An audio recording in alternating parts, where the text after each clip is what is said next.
It's 2025, and the shooter genre is far more crowded than ever. Battle royales dominate, extraction shooters are everywhere, and every new release promises the next adrenaline-fueled power fantasy. But very few games have the nerve to actually slow the gameplay down. That's where Ready or Not breaks the mold.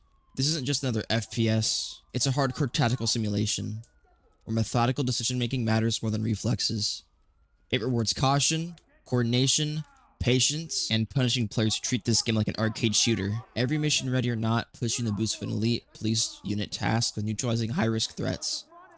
Whether it's an active shooter, hostage rescue, you don't just barge in. You plan, you stack up on doors, peek corners, use flashbangs and give commands, while also assessing the rules of engagement in real time.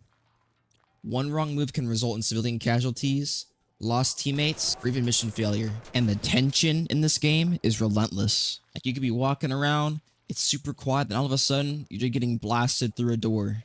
This game nails atmosphere. In a lot of ways, I even consider this to be a horror game as well.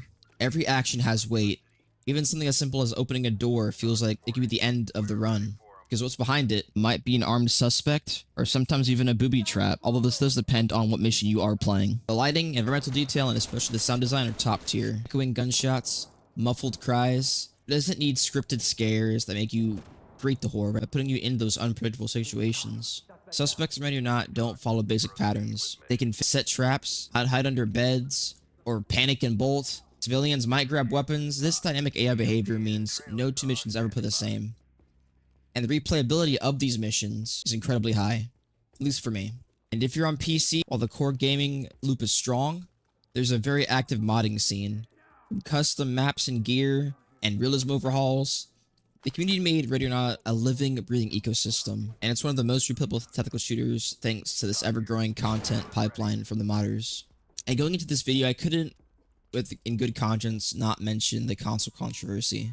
The recent console release sparked debate, with many arguing over certain gameplay decisions they made. Some were talking about graphical downgrades, which I don't personally see on the PC version, and the use of censorship in certain missions. While I don't feel all the censorship in this game is the end of the world, there is one instance of it where I do feel like it changed the entire feel of a certain level, and I'll go into detail into that later. But at its core, I still feel Ready or Not still delivers its tense, squad-based gameplay that it's known for. And that's especially rare on consoles, when the only game I think they really have is Rainbow Six. That's more of a PvP arcade shooter nowadays. But whether or not you're on PC or console, this game still demands your full attention. Ready or Not chooses discipline over disorder, tactics over reflexes, and immersion over spectacle. And with that, I hope you enjoy the rest of my review of Ready or Not. We got a person on the right side who has a gas mask and a gun. They're Do you see a wire? Wire. Alright. No, I don't see a wire. It's been nice talking with you, but it's pretty late, so I'm gonna skip that now. Like I said previously, Ready or Not is not your average FPS. It's slow, it's deliberate, you don't rush in. You assess, you plan, and you breach, and you clear. Before each mission, you're gonna be at the police station. You're gonna go there, go to the locker room or the armory, and you're gonna select and pick and choose what tools you want to bring. And I won't go into too much detail as I'm not knowledgeable with guns. I just know, personally for me, I like to carry light armor, that's ceramic, and maybe a rifle, and very rarely a shotgun. But the caliber of your weapon and the size of your weapon do matter, as you're not going to want to bring a big long rifle into a CQB type scenario, because your gun will get caught on things and it's not fun. You'll probably see it a bit in the footage, as I was very stubborn and just really wanted to use the new shotgun.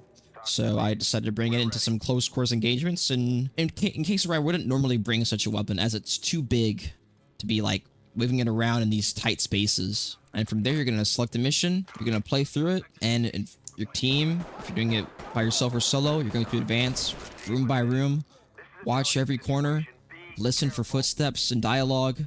Suspects might surrender when they first see you, they might fake it, sometimes might even shoot you, and civilians in the area will panic, and sometimes reluctantly shoot one or two of them. And this will deduct from your overall score. And some doors are booby trapped. You never know what's waiting behind each one. Ultimately, this game rewards patience, communication, and precision.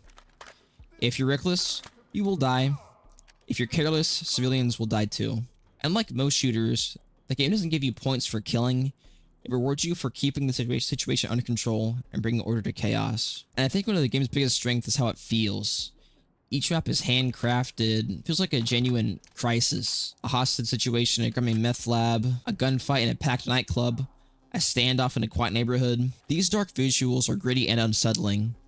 The lighting and sound and all the environment details all work well together in these high-intention environments. And this is where I want to bring up the topic of censorship. This mission right here that I'm showing on screen right now, I feel like suffered the most. Walking into this room right here and seeing this child like spasm in the bed or having a seizure because they're possibly being drugged by their parents or whoever owns this house. It just gets your stomach churning. It's just so uncomfortable. And that feeling, I feel, is now very much lost in the current version of the game. She just sleeps there and doesn't give the same impact as it did before. And there's also another mission which has the same sort of feeling, but I don't want to spoil it in case any console players are watching. So you know the mission I'm talking about. It's the last one in the main campaign. If you know, you know. And since the full release of Ready or Not on PC, the game has grown a lot with updates and just a lot of content, both paid and free. But I feel like the most impressive one of them all is the community-made mods, including new maps. My personal favorite is Lustful Remorse. It's a very fun map, and I highly recommend it once it's updated for the current version of the game. And of course, the new tools like the Gunfighter mod can gives you 9 bangers, and there's a bunch of other mods that even add new attachments, and some mods that even make the AI better or not as cracked. And for some other maps I'd also like to mention, some people have even recreated some of the SWAT 4 maps for this game, and they're all very fun. And these mods, the main reason why I keep playing this game, I got about 150 hours in it so far, and it's been a blast.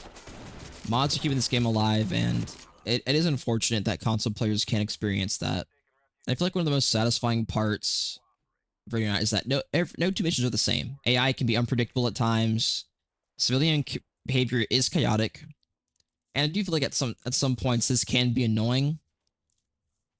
But once you play the game enough, you can sort of predict what they're gonna do. Maps feature random placement, unfortunately no changing layouts, and the scoring system encourages de-escalation, proper procedure, collecting evidence, which I do not like doing, and avoiding unnecessary force. You replay the same mission multiple times trying to get a better rating, and each time feels slightly different.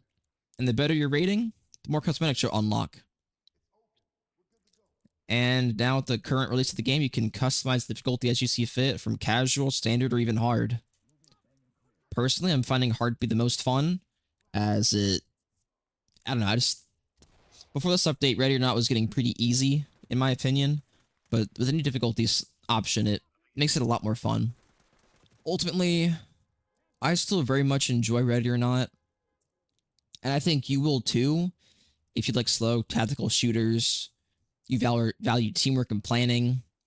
If you're into games like SWAT 4, Rainbow Six 3, or Ground Branch, if you want depth, challenge, and replayability, this is really for you.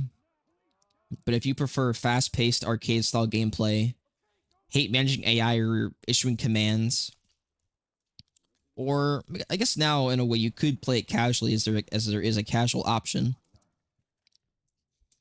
Or if you're easily frustrated by trial and error missions where one wrong move gets and you get sent back to the police station. That's it. It might not be for you, but for me, in 2025, Ready or Not still stands as one of the most immersive and intense tactical shooters I've played to date. There really is nothing else like it, in my opinion, and the censorship is a disappointment. You gotta get down on my Especially for the one mission I showed you.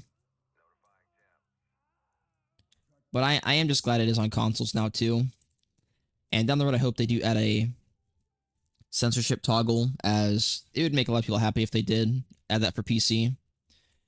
The game doesn't hold your hand, doesn't offer instant gratification, but I do think it does give you one of the most heart-gripping scenarios in the FPS genre.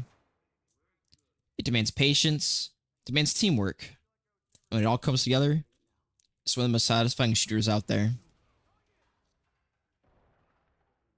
And have you already played Ready or Not recently? Do you like the update? How do you feel about these changes for censorship? What mods do you like? Drop your comments down below. I love to read them all. I read every single one. And if you enjoyed this video, please like and subscribe.